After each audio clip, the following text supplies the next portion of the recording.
Au sommaire cette semaine, une battle de pub entre le bélier de Volkswagen et le gorille de Renault, des nains de jardin déchaînés en Allemagne, Budweiser qui a piégé les clients d'un bar à Atlanta, News has just come in that the prohibition of alcohol is back into effect. et pour commencer, le tour de la semaine en 80 secondes, ou presque.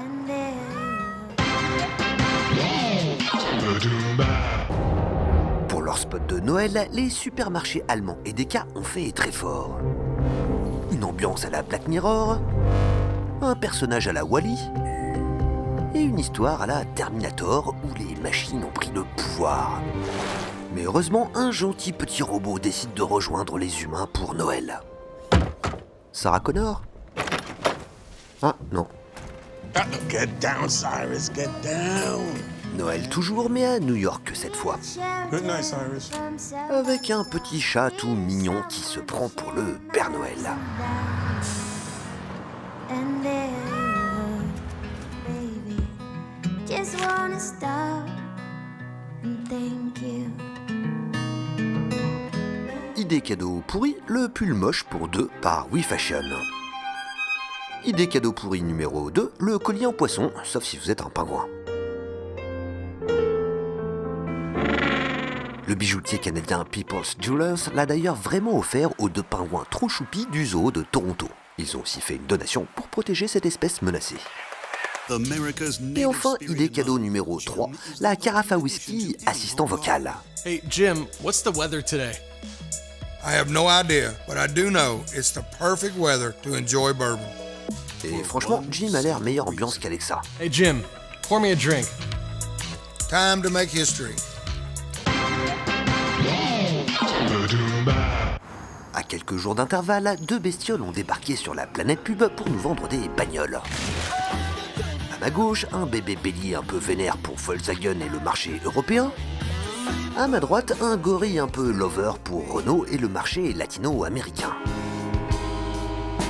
Alors, lequel remporte la palme de la meilleure bête de pub? Réponse en 3 manches. Un gorille qui se la joue King Kong, on va pas se mentir, c'est pas l'idée du siècle.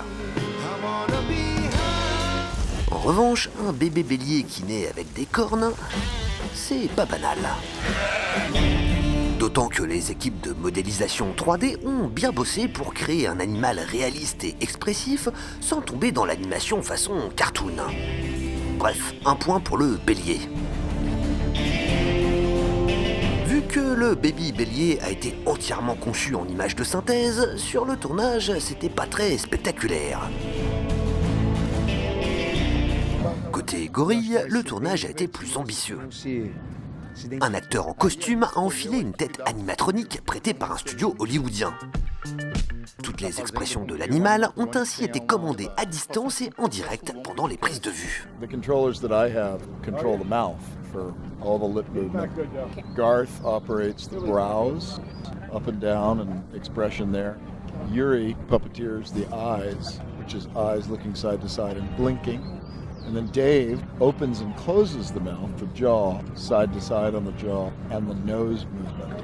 So we all kind of work together like an orchestra. Rien que pour ça, un point pour le gorille. Le spot de Volkswagen se termine par un face-à-face dans lequel le bébé bélier s'efface. Tout ça pour ça, franchement, c'est un peu décevant. Quant au spot de Renault, la chute est plus inattendue. Bref, 2-1 pour le gorille qui au moins n'aura pas tout perdu dans cette histoire. Pour célébrer le 84e anniversaire de la fin de la prohibition aux États-Unis, Budweiser a innové en piégeant les clients d'un bar d'Atlanta avec un faux bulletin d'information.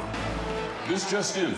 The 21st Amendment of the United States Constitution has been repealed, setting prohibition back into immediate effect. Again, news has just come in that the prohibition of alcohol is back into effect for the first time since December 5th, 1933. Là-dessus, le patron du bar, qui était dans la combine, a commencé à retirer leurs verres aux clients qui n'ont que moyennement apprécié. Alors il est évident qu'un certain nombre d'entre eux étaient des comédiens payés par l'agence pour faire monter la sauce. Mais pour les autres, ils sont tombés dans le panneau qui était pourtant bien gros. Good evening again, America. I have some good news. Look. This bud's for you. Alors, deux explications à leur naïveté. Soit ils étaient déjà tous torchés, soit le lavage de cerveau trumpien commence à produire ses effets, et les Américains ne sont plus capables de distinguer une fake news d'une vraie.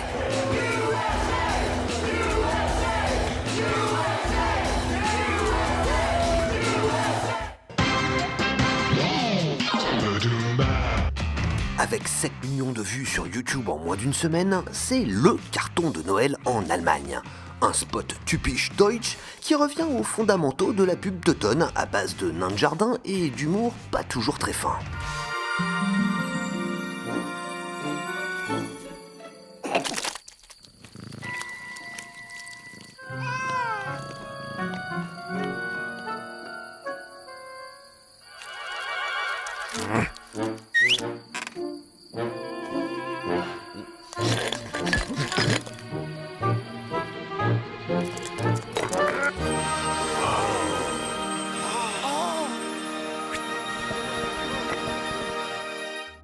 Ready for this?